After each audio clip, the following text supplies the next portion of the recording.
StarrSoaps. How are you today? I'm doing good. Today I'm going to be making sandalwood soap. That's right. Who am I, you might be thinking? I'm Crystal Starr, and I'm the Queen Soaper here at StarrSoaps.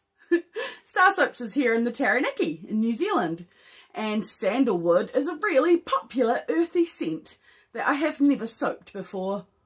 I know, what the...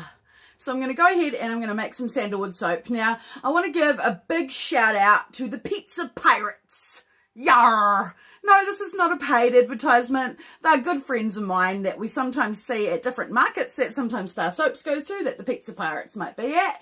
And they love sandalwood soap and they're always coming to my stall and I never have any. So finally, I'm going to have some sandalwood soap for the lovely Trish at the Pizza Pirates. So that's really cool. She's already ordered 2 bars and they're not even ready and she doesn't even mind. So that is really, really cool. So I'm going to be using a very special embed that I have made thanks to a lovely viewer who's also a YouTuber herself. Her name is Jennifer and she is the owner and operator of Gentle Soaps and she's in Canada. And she ordered and sent to me this clay extruder tool and it has all these little different shapes you can push through. So in the past I've used a Play-Doh extruder. This time I'm actually using something that's designed for clay, but it still works with the soap anyway, and it makes a really teeny tiny star. So that's going to be really fun, and I don't want to give away too much, so stay tuned and see how that fits into the sandalwood soap design. I'm also going to try my hand again at making golden soap. Now I've tried to make golden cold processed soap quite a few times and it never works out. I think I need a better gold mica, more golden eco glitter, or just stick with the melt and pour if I really want a shiny, sparkly, glittery gold, because by the time it comes out in the CP, the colour's kind of muted. So stay tuned and you'll see what I mean. So without any more waffle, let's go and make some sandalwood StarrSoaps. Squee! Okay, so this batch of sandalwood soap has goat's milk in it. So I'm just giving the whole thing a bit of a blitz before I add the lye water, because I want to make sure that the goat's milk and the oils are all mixed together really thoroughly. I'm making an extra big batch for me here. It's more than what I would need to fill 2 of my loaf moulds, because I have a side project that I'm hoping to achieve with this particular soap, and that is going to be a horse soap. So I've been trying for a long time to make a horse soap. I haven't been able to find a horse mould, so I had to go ahead and make my own. And I'm going to try and use the same sort of colours that I'm using in the sandalwood soap so that I can do both projects at once. That's right, guys, multitasking.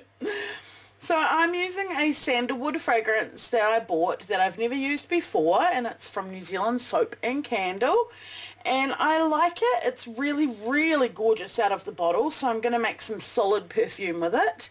However, when I added it to the soap, at least at first, it seemed to change and kind of morph, which can happen when you're making cold processed soap, depending on what oils you've used, and you've kind of created your own recipe there, so then you add this fragrance in and it sort of mixes with whatever scent is kind of naturally occurring. And then of course once it sets and cures, that scent changes again, so it's always a bit of fun. But what I ended up doing is I ended up kind of getting a bit heavy-handed with my fragrance oil. I was using my pipette here, so I thought I was being really careful, but once I double-checked the level in the bottle, it did look like I had gone ahead and probably added a little bit too much fragrance oil. Now, as I mentioned before, this is a big batch. This was almost 1.5 litres. This is a lot of oils that I was using, but I added possibly around about 40 grams or mils of fragrance oil in total, because as you've seen, I've just added a bunch into the base, but then once I mix each colour up, I also go ahead and I add more to the colours, because as I was smelling it, it didn't smell strong enough to me. So I'm thinking that might have been a little bit too much, and it seemed to have caused the soap to slightly rise, and you'll sort of see that as I'm pouring that into the mould. There's sort of flecks or lumps in there, and of course the final soap did set up very quickly and had to be cut in much shorter time. It didn't have to wait for an overnight. It was all ready to be cut by a few hours after I'd made it. So that was very interesting. My first little cup that you just saw me mix has gold mica in it, and this second one is that lovely mocha mica that I've used so many times, and this is me using it not too heavily. So this is how it looks when it's slightly more diluted. That's the shade I was going for. Then I'm going to mix up a cup of white gold, but I realised that these cups are very difficult to mix in. So I get some of my jugs out and I transfer that golden soap into a jug, and I add a little more soap to it, and I sort of can easily mix it that way in the jug. Much more convenient than those little cups. And I'm going to go ahead and add another jug to the equation. Why not? And in that one I'm going to attempt to make a white gold colour, which as you will see doesn't really come out, and this is something I talked about at the beginning of the video in that introduction that you just saw, but it's also something that I've learned over time whenever I try to do very, very sparkly soap in my cold process soap. So if you're doing a melt and pour soap and you add some of these sparkly gold micas, and this one which is a white gold mica, they really do look lovely in the melt and pour because it's transparent. That is, of course, if you buy the transparent melt and pour. However, in cold process soap, these very, very, very light colours of mica kind of get lost a bit. If you look really closely in the final soap, especially with that golden one, you can see some sparkle, but it is fairly muted, and it's a bit of a shame. It ends up just kind of looking pretty much the same as the main jug. Oh well, live and learn. I always love experimenting with different micas, and I end up getting a little bit frustrated with that white, so I go ahead and add a black grape luster, it was called, and the black grape, once I mix it into the jug, ends up pretty much looking exactly the same colour as the mocha mica. So that's super strange. And in the final soap as well, it doesn't even look like there's two shades. It looks like there's mocha mica and mocha mica. So there you go. So I'm mixing them all with the stick blender now because I want to make sure that they're all well incorporated and that there's no colour and sort of clumped, that everything's really beautifully mixed through, so it's just made a lovely coloured soap. And then we can finally go ahead and start putting these beautiful soaps into the mould.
the first layer I've put down is the mocha mica, and then I come back along with the plain base, which has just a little bit of titanium dioxide in it to lighten it up and make it nice and white. This is where I think you can see the sort of lumpiness that's going on in there. Something in that fragrance oil that seems to have caused the soap to slightly seize or rise, however you want to say it. It's neither really, because it's still pourable, but I have to move quickly, I think. So I get it all in there. I don't bother trying to make layers, I just plop it all in there. This is the black grape luster, which honestly, it just looks brown. I don't know. Maybe I'm not using enough. Or maybe once again it's better off if it's used with melt and pour rather than CP. So I add some of the brown colour into the horse shape as well. So I started off with some of that black. I used a little black mica to make the details of his eyes and his nose and his mane. And now I'm adding the brown soap in, and then the last stage will be to add some of the white soap in. But of course my main project is not that horse head, it's these beautiful loaves that you see. So everything that's happening on that horse head is like an afterthought. I'm making sure I've got everything I need for these loaves. I ended up with a little bit of black left over, and I put it in there, and I thought, oh, you probably won't even notice that in the final soap, but you totally do, so that's kind of cool. Even though it's such the smallest amount of black, just a few little drops here and there. So I'm going to go ahead now and continue layering up these soaps, and I'm going to finish them off with that gold, because I really think, especially when it's wet, that it looks amazing. And then of course you'll see the shade it ends up going once it sets. Boom boom.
So after a topping of tiny little soap balls, my soap confetti and some glitter as well for good measure, we're done. And here is the horse with the finished soap of some white and then a little tiny bit of gold swirled into the end of it.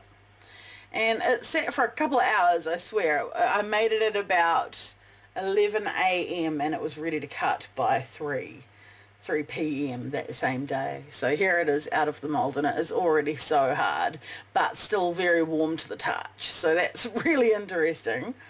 It smells really interesting and not very sandalwoody at this initial stage, but as it sits in the soap room and cures, it is beautiful, and that sandalwood smell is definitely coming back through. It's really interesting, the process that it's gone through, the stages and the way it smelled. I was worried at first because I really wanted it to smell super good and strong of sandalwood because it was for my very special friend who loves sandalwood, so it had to be good.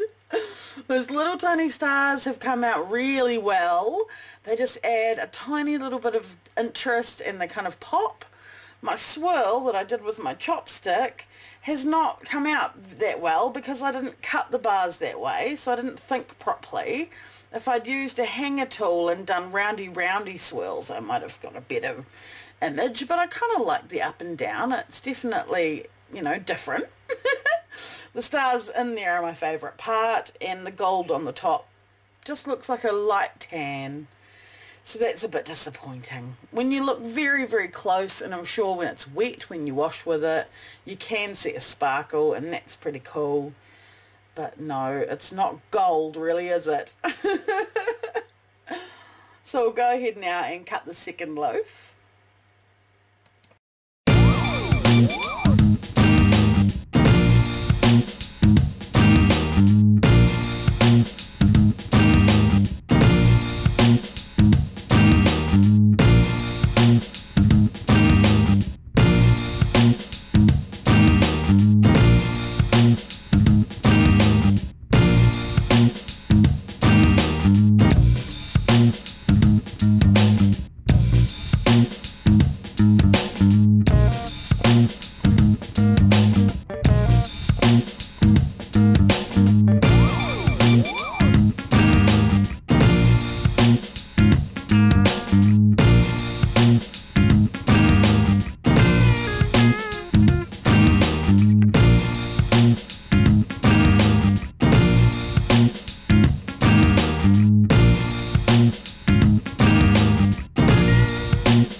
final bars up in the curing rack. And they've already ashed a little bit. This is after a couple of days, so they're going to be washed before they get wrapped at the end of their cure. But for now, they're going to sit there and they're going to completely cure. And I do really like how they came out. It's definitely a different design for me. But hey, I might try again. I've also got some images here of the horse that I ended up making. And he came out pretty cool. But the brown sort of bled over a little bit there on the side, as you can see, into where it should have maybe been white. I love how his eye came out and his nose and his mane. But yeah, it's a big soap as well, so that's kind of an interesting one. Well, thanks for hanging out with me while I made this soap. I hope you enjoyed it as much as I did. If you did, feel free to hang around, hit that subscribe button and become a part of our family. See you guys. See you next week.